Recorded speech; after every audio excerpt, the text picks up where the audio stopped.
Imagine this, it's 2:30 a.m. Your phone buzzes with a missed call notification. You check the caller ID and it's your own number, your exact phone number calling you. But here's the thing, your phone never rang. There's no outgoing call in your history. And the voicemail that was left? It's your own voice whispering a warning. Get out of the apartment. You have 47 minutes. You'd think it was a prank, right? A glitch? Some kind of technical error? But what if it wasn't? What if those calls were trying to save your life from yourself? This is the story of Emma Rodriguez, a 28-year-old graphic designer whose life turned into a technological nightmare that defied every logical explanation. And the ending? It's going to make you question everything you think you know about identity, reality, and the person staring back at you in the mirror. Emma Rodriguez lived alone in a fourth-floor apartment in downtown Portland, Oregon, the kind of person who had her life together, steady job, close friends, active social life. She was tech-savvy, organized, and definitely not the type to imagine things. Emma's daily routine was clockwork. Up at 6 a.m., coffee and emails, work from 9 to 5, evening jogs around the neighborhood, and lights out by 11 p.m. She was what you'd call predictably normal. Her apartment was her sanctuary, a converted loft with exposed brick walls, floor to ceiling, windows, and enough smart home technology to control everything from her phone. Security cameras, smart locks, automated lighting. Emma liked feeling secure and in control. But on March 15, 2023, that control began to slip away. It started with her phone acting strange, random battery drains, apps opening by themselves, and occasional static during calls. Emma chalked it up to her iPhone being 3 years old. Time for an upgrade, she thought. She had no idea that her phone was about to become the center of the most terrifying experience of her life. The first call came on a Tuesday night. Emma had fallen asleep on her couch while binge-watching Netflix, her phone charging on the kitchen counter. She woke up around 2:30 a.m. to the soft buzz of a notification. Missed call from Emma Rodriguez, her own name, her own number. Emma stared at the screen confused. She checked her call history, no outgoing calls. She checked her recent activity, nothing. According to her phone, she hadn't made any calls that day. Weird glitch, she muttered, and went back to sleep. But the voicemail notification was still there in the morning. Emma almost deleted the voicemail without listening. After all, who leaves themselves a voicemail? But curiosity got the better of her. She pressed play while making her morning coffee. What she heard made her drop her mug. It was her voice. Not similar to her voice. It was her voice. Same tone, same speech patterns, same slight lisp on her, sounds that she'd had since childhood, but the words made no sense. Emma, this is you. I know this sounds impossible, but you need to listen carefully. Tonight at exactly 3:17 a.m., something is going to happen. You need to leave the apartment before then. Go to Sarah's house. Don't ask questions, just go. Your life depends on it. The message lasted 37 seconds. Emma played it 5 times, each time more disturbed than the last. The voice was identical to hers, but there was something different about the tone. It sounded older, tired, like someone who'd been through something terrible. Emma's first instinct was to call her best friend Sarah. That's really weird, Em, Sarah said after listening to the recording. But it's obviously some kind of prank, or AI voice cloning thing. You know how good that technology is getting. But how would someone get my exact voice patterns? And why would they want to prank me? Maybe it's that guy from the coffee shop who keeps asking you out. Jake? He seems like the type to do something creepy when you keep saying no. Emma wasn't convinced, but Sarah's explanation was logical. Voice cloning technology was getting scary good. Someone could have recorded her voice from her social media videos, or even just from overhearing phone conversations. She decided to ignore it. But that night, Emma found herself lying in bed, staring at the ceiling, unable to sleep. Every small sound, the building settling, neighbors walking around upstairs, cars passing on the street, made her jump. At 3:10 a.m., she gave up and grabbed her car keys. This is ridiculous, she told herself as she drove to Sarah's apartment. I'm letting some stupid prank control my life. She spent the night on Sarah's couch feeling foolish but unable to shake the unease. The next morning, she returned to her apartment to find everything exactly as she'd left it. No signs of break-in, nothing missing, no evidence that anything would have happened at 3:17 a.m. Emma felt embarrassed. She'd let some elaborate prank scare her out of her own home. But 3 days later, it happened again.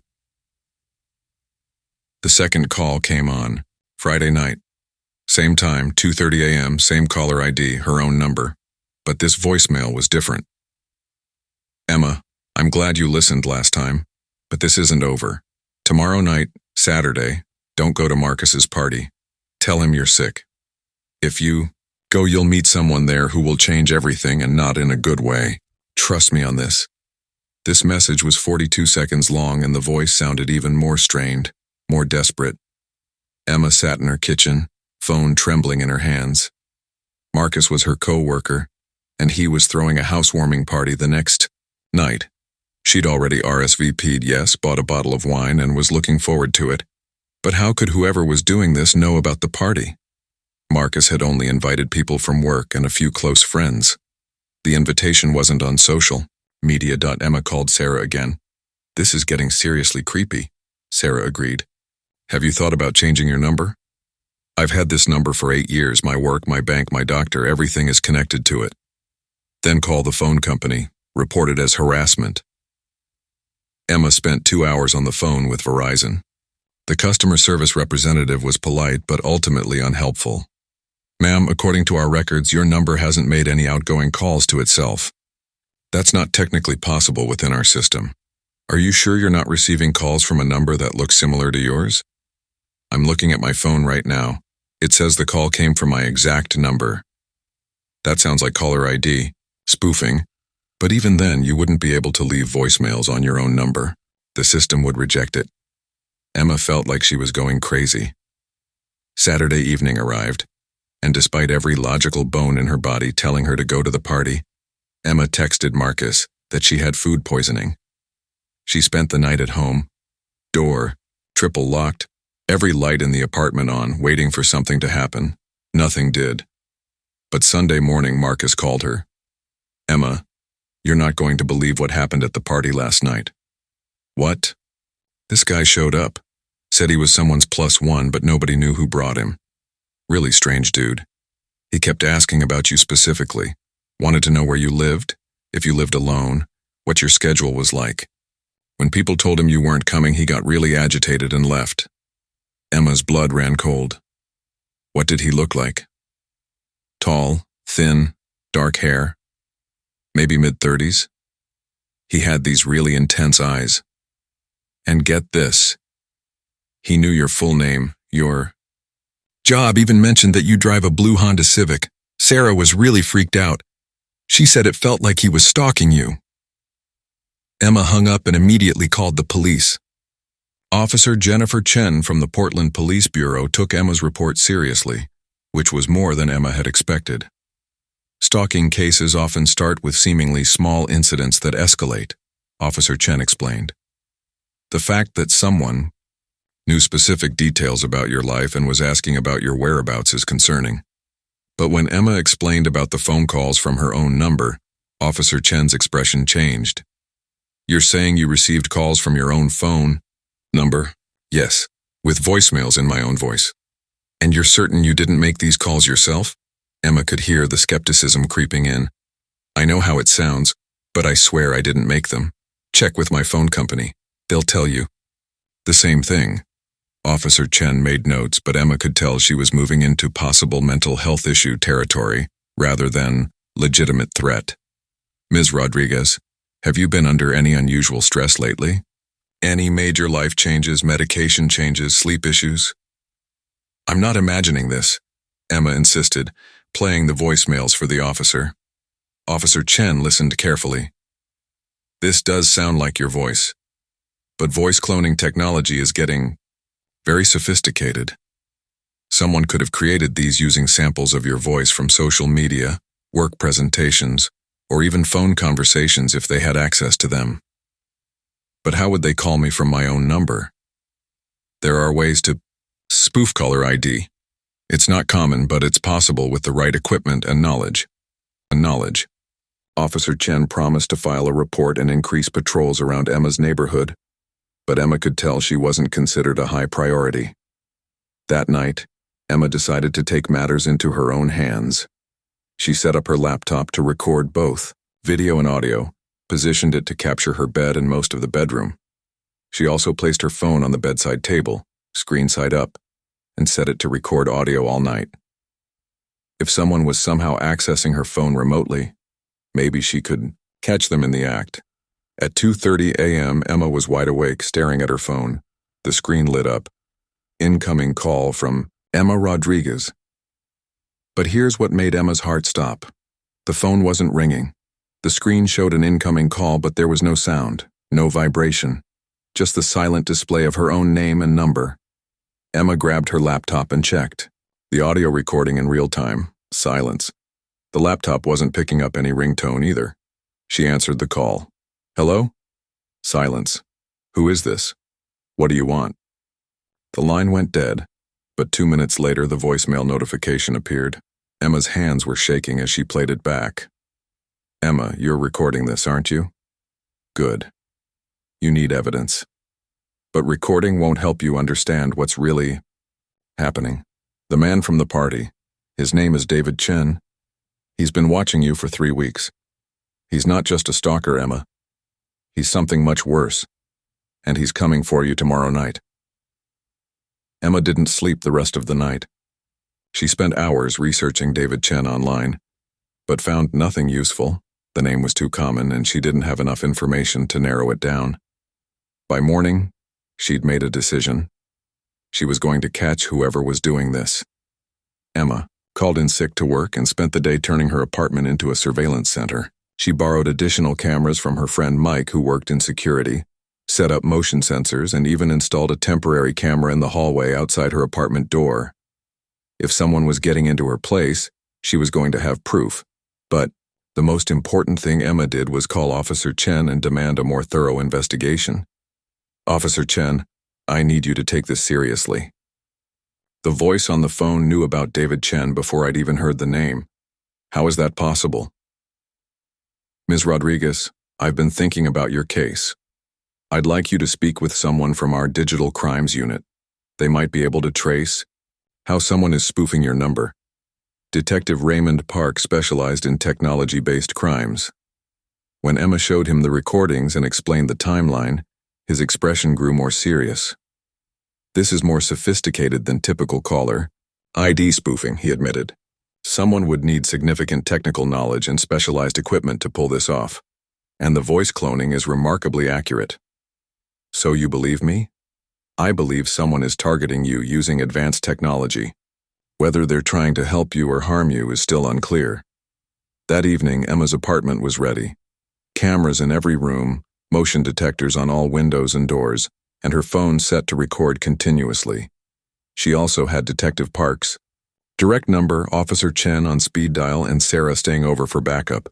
At 11 p.m., Emma and Sarah sat in the living room waiting. What if nothing happens? Sarah asked. Then maybe this whole thing is over, Emma replied, but she didn't believe it. At 2:30 a.m., Emma's phone lit up again. This time, both women watched as the call came in. Emma's name. Emma's number. No sound. But the motion detector in the hallway started beeping. Someone's outside your door, Sarah whispered. Emma checked the hallway camera feed on her laptop. The hallway was empty, but the motion sensor was still active, detecting movement where none could be seen. Then, they heard it, the sound of Emma's apartment door unlocking. Both women froze. Emma's keys were on the kitchen counter.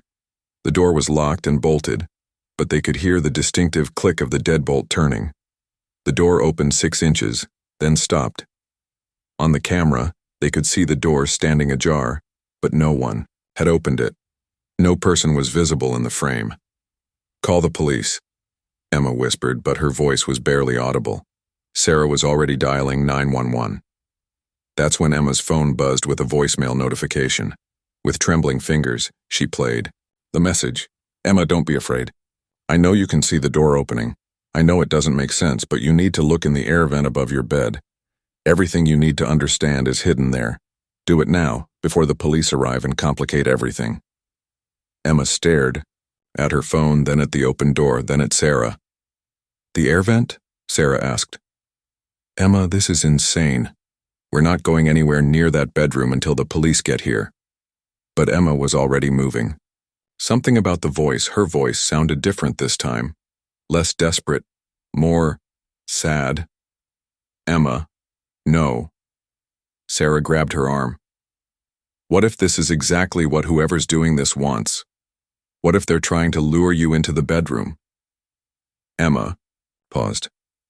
Sarah was right to be cautious, but the voice in the recording had mentioned the police complicating things. Why would someone trying to hurt her be worried about police involvement? I'm going to check, Emma decided. You stay here and keep watch on the door camera. Emma grabbed a chair from the kitchen and positioned it under the air vent in her bedroom. The vent cover was held in place by 4 screws, but when Emma tested it, it moved easily, like the screws had been loosened recently. She lifted the cover and peered inside with her phone's flashlight. There, about 2 feet back in the ductwork, was a small package wrapped in plastic. Emma's heart was pounding as she reached in and pulled it out. Inside the plastic was an old flip phone, the kind that had been popular 10 years ago. But when she opened it, the phone was still charged and functional. In the contact list was one number, her own.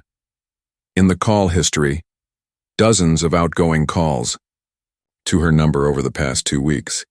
And in the photos section, pictures of Emma, hundreds of them.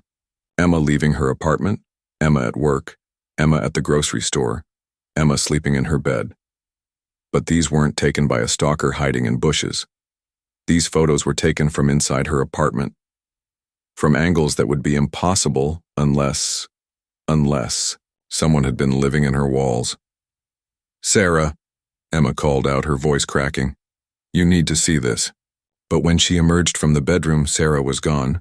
The front door was still standing open, but Sarah was nowhere in the apartment. Sarah? Emma called out, panic rising. Sarah! She checked every room, every closet, behind every piece of furniture. Her friend had vanished. That's when Emma heard it, Sarah's voice, muffled and distant, coming from somewhere inside the walls. Emma! Help me! I'm trapped somewhere. I can't see anything. Emma pressed her ear to the wall where the sound seemed loudest. Behind her bathroom wall, she could hear Sarah's voice clearly. There's another space back here, Sarah was calling. Emma, I think there's someone else here with me. Emma grabbed a hammer from her toolkit and started knocking on the bathroom wall, listening for hollow sounds. About 3 feet from the corner, she found it, a section that sounded different from the rest. She swung the hammer with all her strength. The drywall cracked, revealing a hidden space behind the wall, a narrow corridor that ran between her apartment and the one next door. Emma widened the hole until she could squeeze through. What she found inside changed everything. The hidden space wasn't just a corridor. It was a living area. Someone had been living inside the walls of Emma's building for weeks, maybe months.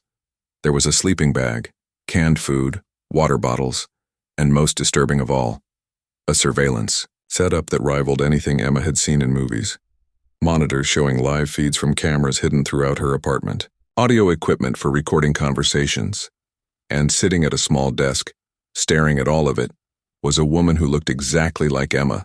Same height, same build, same hair color and length, even wearing similar clothes. But when the woman turned around, Emma screamed. It was her face. Not similar to her face, it was her face. Like looking in a mirror, except the reflection was looking back with different eyes. Older eyes. Exhausted eyes. Hello, Emma, the woman said, and it was Emma's voice. I know this is confusing. Behind the woman, Emma could see Sarah tied to a chair, conscious but gagged. Who are you? Emma managed to whisper. I'm you, the woman replied simply. Or rather, I'm who you become. That's impossible, is it? Think about it, Emma. The calls from your own number. Voicemails in your exact voice. Knowledge of events before they happened. I'm not from this time, Emma. I'm from your future. Emma felt like she was losing her mind. Time travel isn't real, isn't it? How else do you explain everything that's happened? I've been trying to change the timeline, to save you from what's coming. But every time I prevent one disaster, another appears. The woman who claimed to be future Emma gestured to the monitors. David Chen was just the beginning. After him there was Marcus, who wasn't the friend you thought he was. Then your neighbor, Mrs. Patterson, who was slowly poisoning your water supply. Then a gas leak that was no accident. I've been stopping them all, one by one, but they keep coming. This is insane. You're insane. Am I? Then explain the phone calls. Explain how I knew about David Chen before you'd heard his name. Explain how I knew exactly when each threat would appear. Emma stared at this impossible version of herself. Even if I believed you, which I don't, why are all these people trying to hurt me? Future Emma's expression grew darker. Because of what you're going to discover. 3 months from now, you're going to uncover something that powerful people want to keep buried. They've decided it's easier to eliminate you before you find it than to deal with the consequences after. What am I going to discover? I can't tell you that. If I do, it creates a paradox that could unravel everything I've been trying to fix. That's when they heard sirens approaching the building. The police, Emma said with relief. But future Emma looked panicked. No, you don't understand. In my timeline, the police were compromised. Some of them are working for the same people who want you dead. You're completely delusional. Future Emma grabbed Emma's shoulders. Listen to me.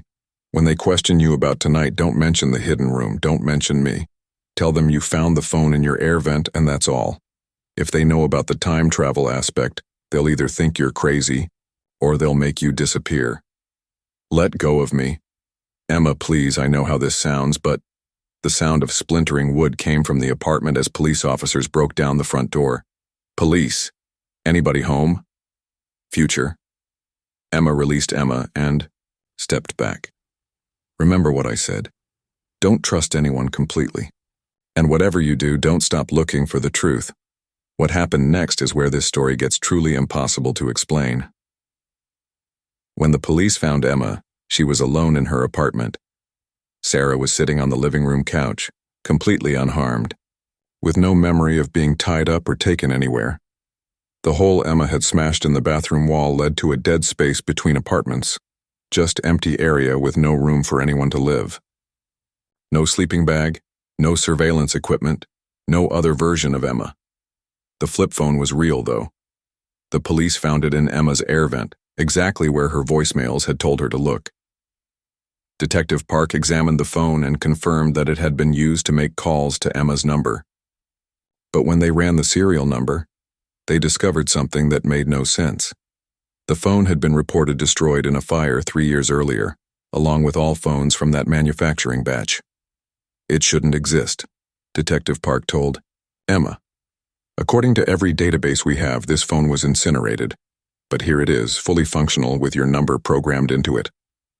Emma told the police about finding the phone, but she didn't mention the hidden room or the woman who claimed to be her future self. Something about future Emma's warning had stuck with her. The case was officially closed as harassment by unknown person using advanced technology, but Emma knew the real story was far from over. Because 3 days later, Emma received one final voicemail from her own number. Emma, this is you, but not the me you met in the hidden room. I'm from a different timeline, one where I didn't succeed in saving you. If you're hearing this message, it means the timeline has been changed, but not completely fixed. You're still in danger, but now you have the knowledge to protect yourself. Trust your instincts. Question everything. And remember, the truth you're going to discover isn't just about you. It's about everyone. Emma saved that voicemail and played it whenever she started to doubt her own memories. 6 months later, while researching a freelance project about city development, Emma stumbled across financial records that revealed a conspiracy involving city officials, construction companies, and the police department The exact kind of discovery that future Emma had warned would put her life in danger. But this time, Emma was ready. She'd learned to trust the voice on the phone, even when it was her own voice warning her about a future. That seemed impossible. Because sometimes the most unbelievable explanation is the only one that makes sense. And sometimes the person trying to save you is yourself. The Emma Rodriguez case remains one of the most puzzling incidents in Portland. Police files. The phone calls stopped after that final voicemail, but Emma still keeps the flip phone in a safety deposit box. She never did discover who was behind the conspiracy she uncovered, but her investigation led to several arrests and prevented what would have been one of the largest municipal corruption scandals in the city's history. Emma still lives alone, but she's never quite alone, because somewhere in some timeline another version of herself is still making those calls, still trying to save the next Emma who needs saving. The question that keeps investigators awake at night is simple. If Emma was never in any real danger after all, then who was trying to save her from what? And why did it work? What do you think? Time travel? Advanced technology? Or something else entirely? Let me know in the comments what you believe really happened to Emma Rodriguez. And if you've ever received a call from your own number, maybe don't ignore it. Subscribe for more mind-bending mysteries that will make you question reality itself.